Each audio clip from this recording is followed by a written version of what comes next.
Hi, welcome to neurosurfing.blogspot.com. I'm Nikita, and these are some tools and tips to becoming an effective critical thinker in this day and age.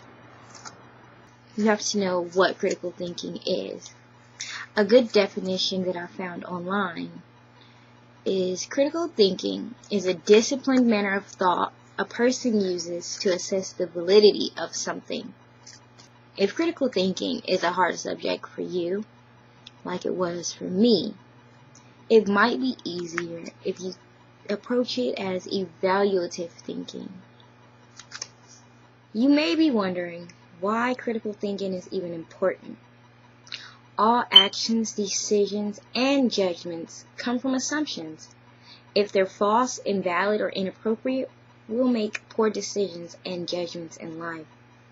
One bad choice can affect your whole life. Hey. Oh, I do it all the time. Really? Whew.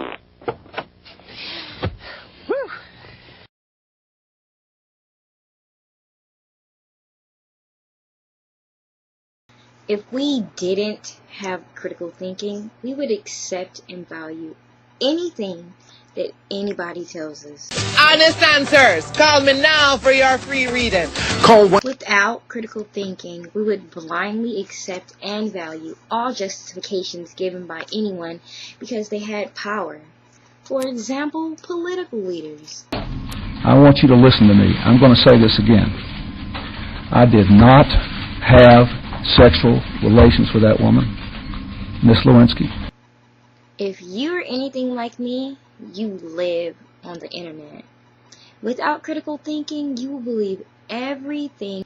We would blindly believe TV commercials and anything the media told us.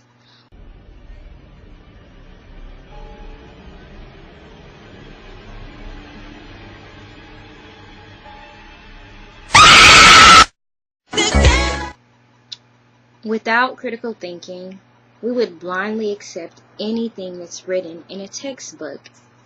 Or we would accept and say that if the masses are doing it, then it must be right.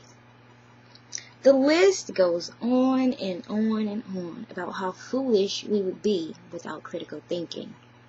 3 steps that critical thinking consists of. Number 1, becoming aware that assumptions do exist. Number 2, making the assumptions explicit. And number 3, assessing their accuracy. While you're in the process of doing these 3 steps, you have to constantly ask yourself, do these assumptions make sense? Do these assumptions fit the reality that I live in as I understand it? And under what conditions is this assumption true, or what makes it false? Don't live in the middle.